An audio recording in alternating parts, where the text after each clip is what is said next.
ग्रामीण भागात अद्याप रुग्णवाहिका सेवा मिळत नसल्यानं आदिवासी कुटुंबाचे हाल सुरू आहेत। त्र्यंबकेश्वर तालुक्यातील वावी हर्षेतील एका गरोदर मातेला प्रसूती वेदना सुरू झाल्या आणि सदर महिला म्हणजे या महिलेला 102 108 नंबरवर कॉल करून सुद्धा रुग्णवाहिकेची मागणी करत होती, पण त्यांना अनेक कारणं सांगून रुग्णवाहिका देण्यास नकार दिला जात होता।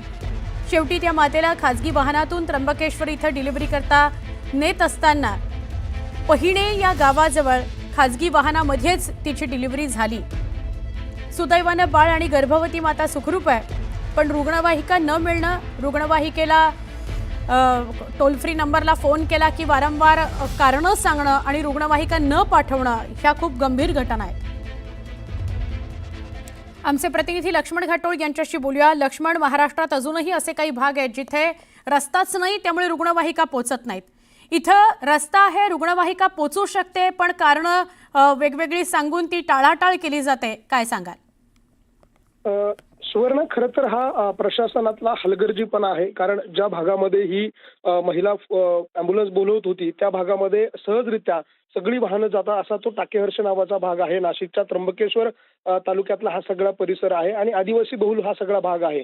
या भागामध्ये महिलांना आजही अशा पद्धतीनं जर अँब्युलन्स मिळत नसेल तर ही खरं तर प्रशासनाच्या हलगर्जीपणाचं एक उत्तम उदाहरण आहे असं म्हटलं तर वावगं ठरणार नाही। कारण 108 102 या ज्या अँब्युलन्स आहे या ग्रामीण भागातील रुग्णांसाठी खरं तर देवदूत म्हणून काम करत आलेले आहे। मात्र ज्या पद्धतीनं या महिलेनं तिच्या नातेवाईकांना वारंवार 108 102 या नंबरवरती संपर्क केला, अँब्युलन्सची मागणी केली, तिला ज्या वेळेला त्रास होत होता डिलिव्हरीचा त्यावेळेला तिच्या कुटुंबियांनी संपर्क करण्याचा प्रयत्न केला, मात्र अँब्युलन्स उपलब्ध झाली नाही। वेगवेगळी उडवडीची उत्तरं जी आहे ती या सगळ्या अँब्युलन्सवाल्यांकडनं 108 102 क्रमांकावरनं देण्यात आली। त्यानंतर या महिलेला त्या ठिकाणी असलेल्या गावातील एका खासगी पिकअपमध्ये टाकून तिला ज्या वेळेला रुग्णालयात नेण्याचा प्रयत्न केला गेला त्यावेळेला रस्त्यातच त्या महिलेची डिलिव्हरी झाली। आणि या सगळ्या प्रकारामुळे आता ग्रामीण भागातील आदिवासी संघटनांकडनं संताप व्यक्त केला जातोय, नाराजी व्यक्त केली जाते। कारण विशेषतः ग्रामीण भागातील लोकांना या सगळ्या सुविधा ज्या आहे त्या देण्यासाठी सरकारनं ही व्यवस्था केलेली आहे। मात्र तीच व्यवस्था जर अशा पद्धतीने अपंग पद्धतीने काम करणार असेल तर सामान्य जे आदिवासी आहेत त्यांना कधी न्याय मिळणार असा प्रश्न या निमित्ताने उपस्थित केला जातो। त्यामुळे या महिलेच्या कॉलकडे दुर्लक्ष करणाऱ्या अँब्युलन्स चालकांवरती आणि संबंधित विभागाच्या अधिकाऱ्यांवरती जिल्हा प्रशासन काही कारवाई करणार आहे का, आरोग्य विभाग काही कारवाई करणार आहे का, हे सगळं बघणं महत्त्वाचं असणार आहे। अगदी बरोबर, धन्यवाद आपण ही माहिती दिलीत त्याबद्दल लक्ष्मण। पावसानं काही भागात उसंत घेतली आहे, पण तरी नदी नाले ओढे ओसंडून वाहतातच आहेत। निफाडच्या गोळेगाव इथल्या कर्मवीर बंधारा फुटलेला आहे, बंधाऱ्याचं पाणी शेतात शिरलेलं आहे आणि पिकाचं अतोनात नुकसान झालेलं आहे। पूल आणि रस्ता सुद्धा वाहून गेलाय, त्यामुळे गोळेगाव, विंचूर यासह अनेक गावांचा संपर्क तुटलाय। दळणवळण करायला अडचणी येत असून शासनानं तातडीनं रस्ता तयार करून द्यावा अशी मागणी ग्रामस्थांनी केली आहे।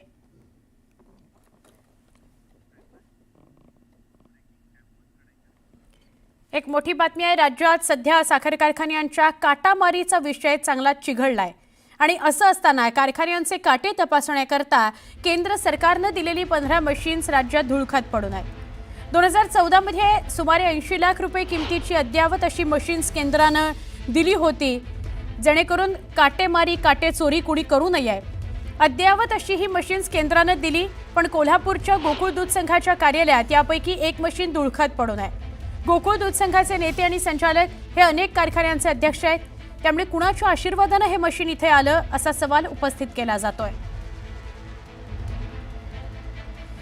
कारखान्यांच्या काटामारीचा प्रश्न सध्या राज्यामध्ये गाजताना पाहायला मिळते। मुख्यमंत्री देवेंद्र फडणवीस यांनी यावरती वक्तव्य केल्यानंतर त्याचं राजकारण तापताना आपल्याला पाहायला मिळते। मात्र दुसऱ्या बाजूला पाहायला गेलं तर अधिकृत काटामारी तपासणारं मशीन जे आहे ते अशा पद्धतीनं धुळकात पडल्याचं आपल्याला या ठिकाणी पाहायला मिळते। सध्या गोकुळ दूध संघाच्या ताराबाई पार्क इथल्या कार्यालयामध्ये ही मशीन धुळखात पडलेलं आहे। साधारण 2014 मध्ये या मशीनची खरेदी आहे ती करण्यात आली। केंद्र सरकारनं वजनमाप विभागाला हे मशीन आहे ते ताब्यात दिलं आणि कारखान्याची काटामारी तपासण्याची मोहीम उघडण्याचं सांगितलं। मात्र ज्या दिवशीपासून हे मशीन आलं त्या दिवशीपासून याच ठिकाणी उभं आहे, हे कुणी लपवून ठेवलं याचा शोध घेण्याची सध्या गरज आहे। मात्र एकूणच पाहायला गेलं तर अधिकृतरित्या काटा तपासण्याचं मशीनच लपवून ठेवल्यामुळे काटामारी अधिकृत होते कशी याच्यावरती शिक्कामोर्तब होणार की नाही अशा पद्धतीचा सवाल आहे ते उपस्थित होते आणि त्यामुळे कारखानदारांचं चांगलंच फावल्याचं पाहायला मिळते। खरं तर बघा, या मशीनमध्ये जी वजनं आहेत तर ती 5 टनापासून 20-25 टनापर्यंतची वजनं आहेत आणि ती मानक वजनं आहेत.